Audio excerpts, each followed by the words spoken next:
Every fighter pilot remembers the first time they employed in combat and how special that moment was, because all your life you've wanted to do something. And fighter pilot is not just a job, it's an attitude, it's a mentality. On the one hand, you feel a sense of accomplishment at doing a thing that you've been training to do it right and to do it well on your first try or your first time you're really tested. On the other hand, you are, for the first time in your life, dealing with situations that are matters of life and death for people. Hey, spread out! You realize how ops are different here in a deployed environment than they are back home. But you've never really had the experience to try your hand at any of those. You know, how do you deal with responsibilities that you might have around here that aren't the same as back home? I grew up very quickly based on some of the deployments I did when I was a younger aviator in my career. It all boils down to a handful of sorties to where you make a difference, you personally make a difference, your flight makes a difference. Guess what? Mission ends. VFR. Alright. Wow. Gorgeous. No issues. Alright, so you guys are signed out, done your caps. Some of the situations that you hear about and you hope you never find yourself in. I was flying with Hollywood. We're out doing just some base defense type stuff, kind of low key, watching over, looking at different sites when we got the call that there was a troops in contact about, say, 40, 50 miles away, which only takes us about 5 minutes to get there. Be advised, we just had a medevac, multiple Americans wounded. We checked in, these guys are obviously, they're screaming, they had taken casualties. As soon as I key in the frequency to go to talk to the JTAC, you can hear the screaming in the background. You can hear the bullets firing in the background. You can hear him breathing heavy because he is running. We heard the dreaded words, danger close, which meaning we're going to be employing, in essence, right in the middle of their fight. The comms were terrible. I don't know if it's because his antenna's bouncing around as he's running down the streets trying to avoid fire, but I'm getting half of it. Hollywood's getting half of it. Well, our guys are getting shot up. We need those buildings dropped now. You know, we were trying to sort this out. It was very hectic, and our comfort level of where these bombs would go was not completely there yet. He's clipping for me, and I'm not comfortable dropping this bomb until we find out exactly what they want in the middle of the town. We're trying to piece this together, and the one thing I will never forget is if you don't drop those effing bombs right now, Americans are going to die. Americans are going to die if you don't drop the bomb. And at the time, you want to absolutely make sure. I mean, the worst thing for any fighter pilot or anyone in this type of scenario would be to drop and to hurt or kill friendly people on the ground. We finally got it all together and able to put down a bomb, and you could just hear the calm in his voice. Sniper, good effect. And it was a big sigh of relief. We landed and were met by the squadron commander. They had already called to let us know that what we did that day saved American lives. You have an entire wing full of professionals that are out there representing Alabamians as well as the country to do it right, and that's kind of our unwritten pledge to them that we are professionals, we are going to do this right and execute the mission and come home with honor. And so you fly with these guys, and you want to do everything perfect. Drop bombs where they needed to go, be in perfect formation, be visual, be on the right radio channel, doing everything right, because you don't want to let these guys down. And that, I think, is probably more important than anything, and a driving force for a young, inexperienced wingman, is that you can't let these guys down. So there he is. I guess I'll stop talking about him. No, don't stop talking about it. Unless it's all bad.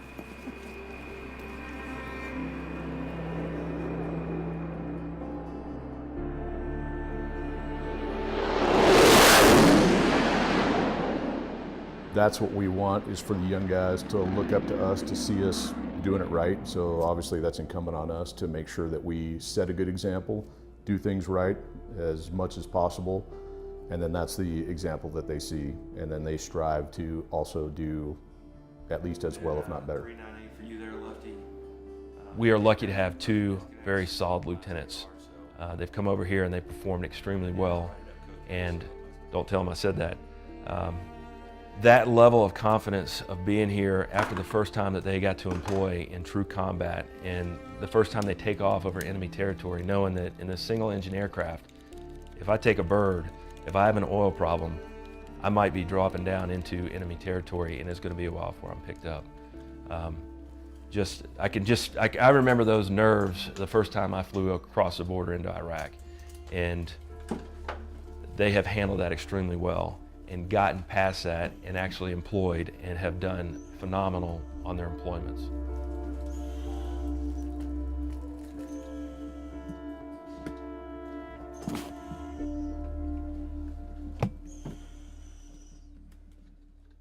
The first time I stepped to an F-16 by myself was an amazing experience. To be walking out to a jet, essentially holding the keys to the aircraft by yourself, no one with you to keep an eye on you. And now to be doing it here in combat is an incredible feeling of responsibility. Certainly, I am reminded often personally of the fact that I graduated pilot training only 2 years ago. I graduated F-16 training a year ago, and now here I am doing it for real. It feels like a lot of responsibility, and it's an honor to be given that and to be entrusted with it. So, I mean, this jet is amazing, and I'm going to be in charge of it tonight, so you got to do everything right. Hey guys, what's up? The experiences that Split and I have gained over the course of this deployment are ones that you can only gain on deployment. Be it the flight hours, be it the working with JTACs, be it the comm problems that you have with the high terrain around here. Those are things that you can talk about back home, you can train to back home, but the state of Alabama is a pretty flat place. We certainly don't have any 18, 20,000 foot mountains around there, disrupting your comm, disrupting your line of sight. And so you take away experiences from here that you can't simulate very accurately back home. And having gone out here, having had the opportunity to actually work with guys on the ground, to make a difference in people's lives, to drop ordnance and to make strafing runs that are going to ensure that people go home to their families is a pretty awesome experience. Good hit, good hit. Everybody's been there as a lieutenant, and so to see those guys, knowing when they come back and the training they get and the experience they get, they're going to do well. But a great parallel is to think of World War II when guys were 19 years old and they came out with 100 hours of flying time and they were handed an airplane, a single seat P-51, and they were sent to war. A lot of brave men who took some pretty difficult steps at a very, very challenging time to make it possible for guys like myself to be here flying today. They fought very different wars. Their bravery was a different kind of bravery than ours, a lot more sometimes in the face of the enemy. And that's something that I think all of us still respect. It still commands respect today. Our squadron, we're the 100th Fighter Squadron, which is one of the 4 original fighter squadrons that were part of the 332nd Group that comprised the majority of the Tuskegee Airmen. Most everybody knows the history of the Tuskegee Airmen. They were the Red Tails. They were the all-black squadron in World War II that performed outstanding, providing support for the bomber missions. And it initially was an experiment to see if, can someone who's black fly an airplane and go and be successful in combat? And obviously the short answer is yes. And they not only did it, they did it very well, exceptionally well. And you fast forward that through several iterations of fighter aircraft, and now we have the F-16, a single-seat, single-engine multi-role fighter aircraft of the same lineage, same 100th Fighter Squadron. And we're here now in Bagram, Afghanistan, doing the same thing, taking the fight to the enemies of our nation and supporting the men and women on the ground in close air support.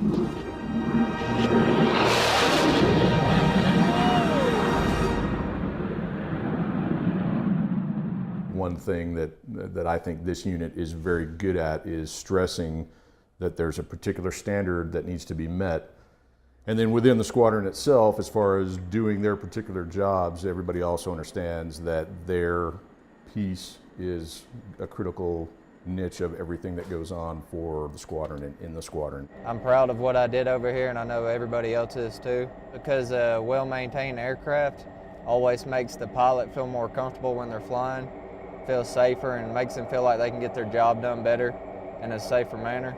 The bottom line is they all understand what it means to be professional, and they are the ones who are motivated to perform that way. They know what their jobs are, they know how to do them and do them well.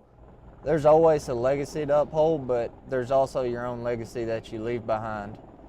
What you do now reflects your life later on in the future. And it's all part of being from the South. It's part of our pride to let people know that the state of Alabama was here, and to leave a good name and to set the standard high for the other units to come in and fill in behind us. For me personally, coming over here for 6 months, away from family, has been a challenge, and it really makes you reckon with what it means to serve and what it means to be willing to answer your country's call to duty. I mean, that's something that I had heard about, that people talk about, but something that, you never know until you actually felt it. Till you hear gunfire going off in the background over this guy's radio, and you drop a bomb, and it stops. And, when he picks up, they get their stuff together, and they're like, all right, we're gonna press on with the exfil. That's a feeling that people had talked about, but, having felt it now, it's pretty amazing. I think when guys looked up and they could see P-51s supporting them, the P-51 obviously did ground attack. When they could hear that P-51 coming overhead, I'm sure those guys on the ground, which had incredibly unfavorable odds on any given day that they went out to go fight, it made a difference in their lives. The F-16 and the role that we perform today, and specifically the role we perform in Afghanistan, which has to do with close air support and supporting U.S. coalition Afghan forces on the ground, the airplane is the difference. I mean, we own the sky. I think they take great pride not only in the close air support that the original Red Tails performed, and I think this unit takes that performance and that combat record to heart, and they're not going to do anything to taint that record. But they definitely came here, wherever it emanated from, they came here with a sense of purpose. And their sense of purpose was to represent their unit, their state, and their nation and their Air Force incredibly well. And you can see that very, very conscious of the character of their service and the character of their performance. The Tuskegee Airmen had to battle a lot of different things in order to be fighter pilots, not just learning how to fly and learning how to employ a fighter aircraft in combat, but they also had to overcome all the racial tension and stereotypes that exist in America. But at the end of the day, the most important thing was what kind of pilot were they, what kind of excellence did they have, how did they fly the mission, how did they fight, and that's what truly determined the success for those 996 airmen who graduated the Tuskegee Experiment. And the exact same thing holds true today with Split and Lefty. Everything that they do is going to be heavily scrutinized, and at the end of the day, as long as they meet or exceed the standard of the 100th Fighter Squadron, then they will continue to be successful here, and they will continue to do well. And I have every confidence in both of those young men that they will do just that.